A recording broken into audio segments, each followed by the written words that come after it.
Magaalada Wardheer ee xarunta gobolka Bolo waxaa laga dareemayaa koror dhinaca maciishada daruuriga ah ee raashinka.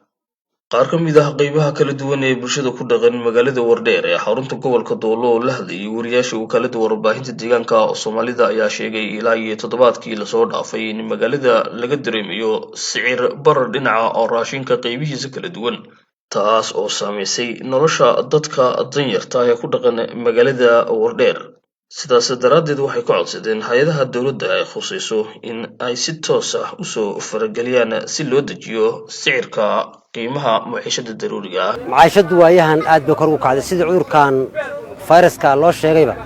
maciishadu kor bay u socotay sida baastada, bariiska, burka, wax walba kor u socday. caagada saliidda ahayd awal 150 ka ahayd maanta waxay maraysaa 200 oo bir. marka maciishadu oo dhan baa kor u kacday. shacabku dee qof walba yani dhibaatadan wuu arkaya, wuu dareemayaa in maciishadu kor u kacday.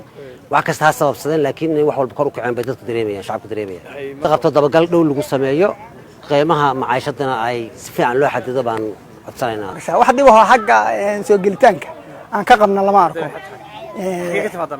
maciishadu waxay nooga timaadaa inta badan dhinacan balki jigjiga iyo dhinacan Soomaaliya waa nooga timaadaa. waxaan ka codsanaynaa maamulka iyo dawladdu inay farageliso maciishadan sabab laanta ku kortay oo la iska korinayo iyadoo wax maarta dhibaato ah jirin. meel ay wax ka kaceen iyo qorshahaasna warka ma hayno. waxaan u maleynayaa waxa jira awood sababaha keeni kara inay yihiin magaranaysa xogaa kala xirka iyo coronavirus-ka ee waxa la sheegay magaranaysa cudurrada inay jiraan inay maciishadu sideeda u kacday ee raashinkii baa kordhay. kiiskii haafkii 550 buu maraya hadda ala horana 480 470 buu waxa kordhay waxba kama garayna anagu ilaahay alaaka dawladdu inay ka talaabo qaadnaal rabaade tan yartaan ka mid ahay ka war xaaladda nolosha iyo xaaladda noloshu laa dadka dan yarta aad iyo aad buu xaalashiisu u liidataa. ruuxa anigu shakhsi baan ahay, dan yar baan ahay, kuulibaan iska ahay. kuuliga markaan ahay waxaan soo shaqeeyay ama 2 bari ama 3 bari ama 600 ama 300 ima gaariso marka gisida sokorta iyo gisida bariiska ima gaariso. aad baa sicirkii lagu qaaliyay. sicirku aad buu qaaliyaysan yahay. anigu ganacsato miyi laakiin sicirku aad buu qaaliyaysan yahay.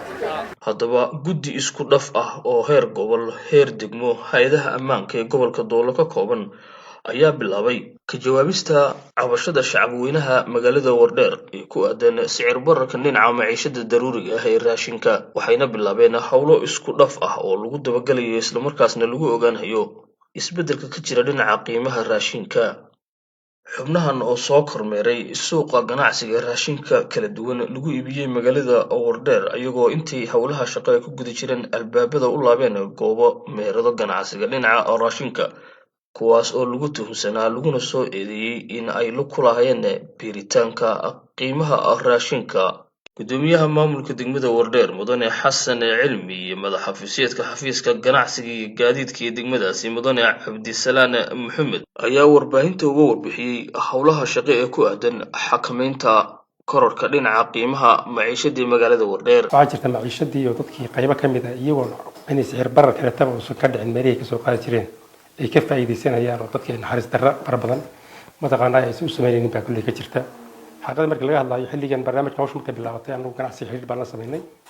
dhammaan mas'uuliyiinta meesha ugu sarreysa waan isugu yeedhnay. dadka magaalada sabalada maxaa ka keena alaabta xaga ka keena dhammaantood waxaan isla garanay qiimaha ay micnihii alaabta ugu timid iyo qiimaha laga soo siiyey qiimaha ku gadahayaan wax sicir barar soo tiri baan soo dhahay. xogtaan helnay marka xagga magaranaysa meelaha raashinka uga imanayeen wax qiimo barar oo ka jira gabaanba ma jiro. tilaaban isla garanay tusaalahaan sokorta oo kaleeto 1200 in la siiyo kiishkii nidaam noocaas go'aan noocaas wada qaadanay. haddii wax yar oo mataqaanaa sicir barar uu xagga ka yimaado in ay jawaabta intay nagu soo celiyaan aan isla eegno wixii mataqaanaa ama dollar kacay ha noqdo ama kiishkii laftiisii oo kacay ha noqdee in intay nagu soo celiyaan akhbaarta anaga noo keenaan markaa ka bacdigeeda aan guddi ahaan aan ku aragnaba kulli qorshahan nagu maysan dhicin barnaamijka ankaas ah. iyadoo tii noocaas aysan fulin ayaa waxaan markiiba dhacday in xubnihii noocaas ah shirkadihii ilaa 3 shirkadood oo waaweyn baa jirta oo raashinka keena. shirkadii caynkaas ah markiiba tilaab qaad ay sameeyeen iyadoo anaga na soo ogeysiinay oo qiimo ka mid ah qiimihii mataqaanaa asla ogeyn qaar ay ku dareen isku micnihii 100 riyaal ay ku dareen, qaar 80 riyaal ku dareen, qaar mataqaanaa 70 riyaal ku dareen, qaar 50 ay ku dareen. saas daraadeed ayaa waxaan go'aansanay annagoo ah guddiga isku dhafka ahaa ee loogu talagalay nidaamkan coronavirus-ka mataqaanaa guddiga loogu talagalay heer deegaan laga soo dhaadhiciyey in xubnihii noocaas aan tilaaba ka qaadnay gabaanba.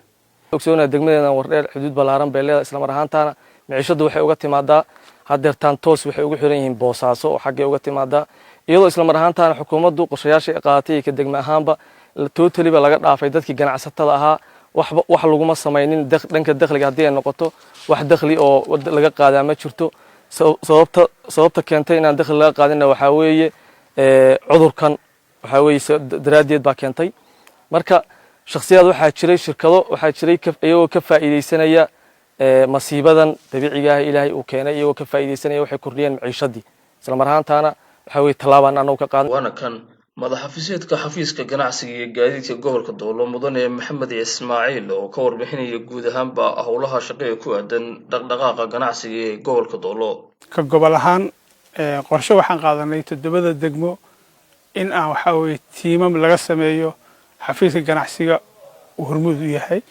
lana soconaya dhaqdhaqaaqa maciishada asaasiga ah falilah alxamdu arinta waan ku guuleysanay waxaana garab naga siiyay dhammaan maamulada ka jira 7 degmo oo kaashanaya ganacsatada waxaa la sameeyay guddi isku dhaf ah oo maamulka degmada oo ugu hormuud ka yahay xafiiska ganacsiga iyo guddi ganacsato oo mar walba wax walba isbedel oo ku yimaada maciishada in isbedel ku yimaado ka wada tashada jaangooya qiimaha maciishada si aysan u dhicin in shacabka sixir bar lagu sameeyo oo ay noqoto ganacsatadu kuwa uga faa'iideysanaya duruufta tibitaankana maciishada daruuriga ah ee laga dareemayo magaalada Wardheer ayaa ku soo beegmay xilli la xadiday isu socodka gaadiidka iyo dadka maadaama gobolkani ku yaalo xad dheer oo uu la wadaago wadanka Itoobiya dalka Soomaaliya si looga hortago caabuqa COVID-19 coronavirus